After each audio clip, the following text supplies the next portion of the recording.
चलिए आज के क्लास में हम लोग को जानना है क्लास 11th का मैथ। एक चैप्टर का नाम है ट्राइगोनोमेट्री, इसी को हिंदी में कहते हैं त्रिकोणमिति। तो त्रिकोणमिति जानने से पहले एक समकोण त्रिभुज जानना होगा, राइट एंगल ट्रायंगल।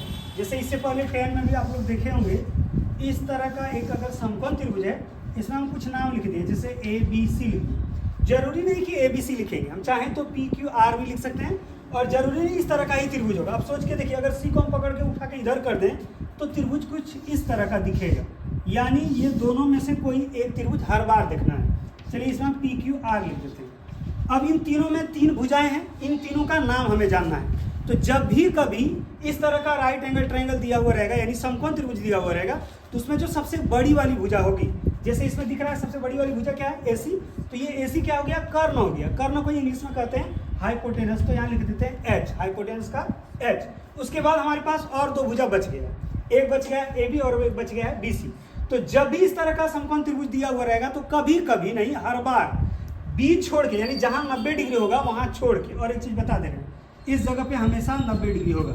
अगर इस त्रिभुज में देखें तो यहाँ कितना होगा, 90 डिग्री। तो 90 डिग्री वाला छोड़ के, या तो इस तरह से भी आप याद रखें, जो सबसे बड़ी भुजा है वो कर्ण, या तो 90 डिग्री के सामने वाला भी कर्ण होता है। तो यहाँ 90 डिग्री, तो ये क्या हो गया, कर्ण हो गया, यानी इसी को कहते हैं हाइपोटेनस। तो AC हो गया हाइपोटेनस यानी H। अब हमारे पास 2 भुजा बच गया, यानी एगो AB और एगो BC। तो B वाला छोड़ के, या तो A में इस तरह का मार्क किया हुआ रहेगा, या तो C में मार्क किया हुआ रहेगा, B में नहीं, यानी जहां 90 डिग्री रहेगा वहां मार्क किया हुआ नहीं रहेगा। तो अगर मान लिया जाए A के पास इस तरह का मार्क किया हुआ रहेगा, तो जहां मार्क किया हुआ रहेगा उसके सामने वाली भुजा को कहते हैं लंब। तो ये वाला BC क्या हो गया, लंब। और लंब को इंग्लिश में कहते हैं परपेंडिकुलर, तो शॉर्टकट में हम P लिख दिए।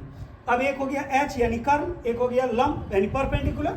तो हमारे पास एक भुजा बच जाता है, वो क्या है, आधार। तो आधार को कहते हैं बेस, तो यहाँ लिख दिए B लिख दिए। अब इसी को चलिए हम ब्रैकेट में लिख देते हैं कर्ण, ये हो गया लंब, और ये हमारा है आधार। अब इस त्रिभुज में देखेंगे, यहाँ है 90 डिग्री, तो 90 डिग्री के सामने वाले भुजा को क्या कहते हैं, कर्ण। तो कर्ण को शॉर्टकट में क्या लिखते हैं, H, इधर लिख देते हैं कर्ण। अब यहाँ देखिए, अगर यहाँ मार्क किया हुआ रहेगा तो ये लंब होगा। चलिए इस बार हम यहाँ मार्क कर देते हैं, यहाँ अगर मार्क कर देंगे तो ये वाला लंब हो जाएगा। तो लंब को क्या कहते हैं, परपेंडिकुलर, तो यहाँ लिख दिए P, इसी को लिख देते हैं शॉर्ट में लंब। अब हमारे पास एक जो भुजा बच गया वो क्या हो गया, आधार यानी B। तो इस तरह से समकोण त्रिभुज में 3 भुजा को पहले पहचानना है, एक होता है कर्ण, एक होता है लंब और एक होता है आधार। इसी में एक फॉर्मूला आता है पाइथागोरस प्रमेय, यानी पाइथागोरस थ्योरम कहता है, कर्ण का स्क्वायर बराबर अगर करेंगे तो लंब का स्क्वायर प्लस आधार का स्क्वायर होता है। चलिए इसी त्रिभुज में हम लोग देखेंगे कर्ण का स्क्वायर। कर्ण इसमें कौन है, H। तो अगर हम H का स्क्वायर करें, यानी H का स्क्वायर करें, यानी कर्ण का स्क्वायर करेंगे, तो लंब का स्क्वायर प्लस आधार का स्क्वायर होगा। तो लंब क्या है, P, तो क्या हो जाएगा, P का स्क्वायर प्लस आधार का स्क्वायर। आधार हमारे पास B है, तो क्या हो गया, B का स्क्वायर। यानी एक फार्मूला बन गया हमारे पास, H का स्क्वायर बराबर P का स्क्वायर प्लस B का स्क्वायर। इसी से हम और 2 फार्मूला बना सकते हैं। जैसे H का स्क्वायर को बराबर में किए, अगर हम P का स्क्वायर को बराबर में करते हैं तो क्या हो जाएगा, H का स्क्वायर में B का स्क्वायर को घटाएंगे, यानी कर्ण का स्क्वायर में घटाएंगे किसको, बेस यानी आधार का स्क्वायर। आगे और एक फार्मूला बनेगा, अगर हम B का स्क्वायर को बराबर में करें तो H का स्क्वायर में होगा P का स्क्वायर। यानी 1 2 3, इस तरह का 3 फार्मूला याद रखना। 3 फार्मूला अगर याद नहीं भी है, सिर्फ हमारे पास अगर H का स्क्वायर बराबर अगर P का स्क्वायर प्लस B का स्क्वायर है तो भी बन जाएगा। तो ये सिर्फ और सिर्फ फार्मूला लागू होता है समकोण त्रिभुज। यहाँ इस जगह पे होगा, जैसे B का स्क्वायर किए तो H का स्क्वायर माइनस P का स्क्वायर होगा। अगर P का स्क्वायर करेंगे तो H का स्क्वायर माइनस B का स्क्वायर होगा। यानी परपेंडिकुलर और बेस दोनों को अगर निकालेंगे तो हर बार कर्ण में ही घटाया जाता है। और याद रखेगा, जब कर्ण निकालेंगे तब लंब और आधार जुड़ता है। इसमें हम आगे पीछे लिख सकते हैं, इसको यहाँ भी लिख सकते हैं। तो इस तरह से सबसे पहले समकोण त्रिभुज याद करना है। उसमें 3 भुजा होता है, सबसे बड़ी वाली भुजा होगा कर्ण, उसके बाद एक जगह मार्क किया हुआ रहेगा, जहां मार्क किया हुआ रहेगा उसके सामने वाली भुजा हो जाएगा लंब यानी परपेंडिकुलर, उसके बाद जो शेष बच जाएगा वो क्या हो जाएगा, आधार हो जाएगा। तो इस तरह से हम लोग को पहले त्रिभुज पहचानना है, यानी भुजा को पहचानना है। उसके बाद हमें इस चैप्टर में पढ़ना है कि डिग्री से रेडियन और रेडियन से कैसे डिग्री मान निकाला जाता है। तो पहले हम बताते रहे कि ये डिग्री और रेडियन होता क्या है। इससे पहले आप लोग 10 में भी देखे होंगे, एक होता है डिग्री और एक होता है रेडियन। पहले हम लोग बात करते हैं डिग्री के बारे में। जैसे मान लिया जाए 30 डिग्री है, अब ये जो 30 डिग्री है ये कितना रेडियन के बराबर है उसके बारे में जानना है। तो उससे पहले एक फॉर्मूला याद रखना है कि पाई जो है वो 180 के बराबर है। अब ये जो 180 है इसी को कहते हैं डिग्री, और ये जो पाई है वो क्या है, रेडियन। ये हो गया डिग्री और ये हो गया रेडियन। अब इसी में अगर हम आगे पीछे कर दें, यानी पाई अगर 180 के बराबर है तो 180 को हम अगर पहले लिखेंगे 180 डिग्री, तो पाई को बाद में लिखना पड़ेगा। यानी पाई बराबर अगर 180 है तो 180 बराबर क्या होगा, पाई होगा। ये दोनों फॉर्मूला याद रखना है। चलिए हम इधर लिख देते हैं। अगर हमारे पास पाई है तो पाई बराबर होता है 180 और 180 बराबर होता है पाई। अब हमें कुछ मान देखना है, डिग्री से रेडियन और रेडियन से डिग्री। चलिए स्टार्ट करते हैं हम लोग 30 डिग्री से, उसके बाद 30 के बाद 45, 45 के बाद 60, 60 के बाद 90, यानी 30 डिग्री है, डिग्री में है।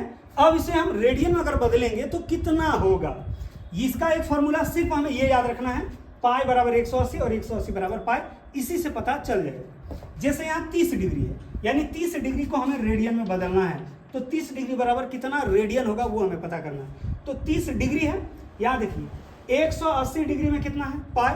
अगर हम 180 डिग्री बराबर पाई जान रहे हैं तो 1 डिग्री बराबर कितना हो जाएगा, पाई बटा 180। और हम यहाँ पाई बराबर 180 जान रहे हैं, तो अगर पाई बराबर 180 है तो 1 पाई बराबर कितना हो जाएगा, 180 बटा ये वाला नीचे आ जाएगा।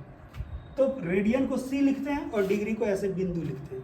जब भी सी लिखा हुआ रहेगा समझ जाना रेडियन है, और डिग्री तो इस तरह का बिंदु लिखा हुआ है। अब देखिए यहाँ 30 डिग्री है, अब हमें 30 डिग्री को किस में बदलना है, रेडियन में। तो 1 डिग्री बराबर क्या जान रहे हैं, पाई बटा 180। तो 30 डिग्री बराबर क्या होगा, 30 गुना कर देंगे पाई बटा 180 के साथ, यानी ये 30 का 30 रहेगा, गुना कर देंगे पाई बटा 180 के साथ। यहाँ का जीरो कट गया, 3 का पाई क्या बार पढ़ेंगे, 6 बार। अब ऊपर में बच गया पाई और नीचे में बच गया 6, यानी 30 डिग्री बराबर क्या होगा, पाई बाय 6। अब यहाँ लिखेंगे पाई बाय 6। अब उसी तरह अगर हमें 45 डिग्री बराबर पता करना है कि 45 डिग्री में कितना रेडियन होगा, तो कैसे पता करेंगे, यानी 45 डिग्री बराबर, तो 45 की जगह 45 लिखेंगे और गुना करेंगे पाई बटा 180 के साथ। अब 45 का अगर हम 4 बार डायरेक्ट पढ़ते हैं तो 180 आ जाएगा, यानी ऊपर में पाई और नीचे में कितना बचा है 4, तो लिखेंगे पाई बटा 4। यानी जिस जगह पे 45 डिग्री रहेगा अब हम लोग समझेंगे कि पाई बटा 4 है। आगे हम लोग को देखना है 60 डिग्री, तो 60 डिग्री बराबर अगर हमें पता करना है तो 60 की जगह 60 लिखेंगे, गुना पाई बटा 180। ये 0 कटा, 6 को 3 बार पढ़ेंगे तो पाई बटा 3 हो गया, यानी अब 60 डिग्री को कहेंगे पाई बटा 3। इसी तरह 90 डिग्री, अब 90 डिग्री को क्या लिखेंगे, तो 90 गुना पाई बटा 180। अब ये 0 कट गया, 9 दूनी 18, पाई बटा 2, यानी इस जगह पे क्या लिखेंगे, पाई बटा 2। यानी जिस जगह पे 90 डिग्री रहेगा उस जगह पे अब हम लोग समझेंगे कि पाई बटा 2। यानी अगर डिग्री को रेडियन में बदलना है तो पाई बटा 180 से गुना करना है, और अगर पहले से रेडियन में दिया हुआ रहेगा और अगर डिग्री में बदलना है तो 180 बटा पाई से गुना करना है, यही याद रखना है। पाई बटा 180 और 180 बटा पाई, यही 2 याद रखना है। डिग्री को रेडियन में बदलेंगे तो इससे गुना करेंगे, और रेडियन को अगर डिग्री में बदलेंगे तो 180 बटा पाई से गुना करेंगे। एक बार देख लेते हैं, जैसे 30 डिग्री बराबर पाई बटा 6 है। अब अगर हम पाई बटा 6 से 30 डिग्री लाना चाहेंगे तो आएगा कि नहीं, वो भी देख लेते हैं। उसके बाद हम लोग फिर चैप्टर शुरू करेंगे। अभी ये चैप्टर नहीं है, ये बेसिक चीज बता रहे हैं। पाई बराबर 180 होगा तो जाहिर सी बात है वहाँ 6 पाई बटा 6। अब देखते हैं, पाई बटा 6 इस जगह पे सी लिख देना, सी का मतलब होता है रेडियन, यानी पाई बटा 6 को, ये रेडियन माने सी का मतलब। अब इसी को हमें बदलना है किसमें, डिग्री में, तो लिखेंगे पाई बटा 6 गुना, किससे गुना करना है, 180 बटा पाई से। पाई पाई कैंसिल हो गया, 6 को क्या बार पढ़ेंगे, 3 बार, और यहाँ 0, तो 30 हो गया, यानी पाई बटा 6 रेडियन बराबर कितना हो गया, 30 डिग्री। फिर से आ गया 30 डिग्री, यानी रेडियन से डिग्री और डिग्री से रेडियन, इस तरह से डिग्री और रेडियन को डिग्री में बदला जाता है।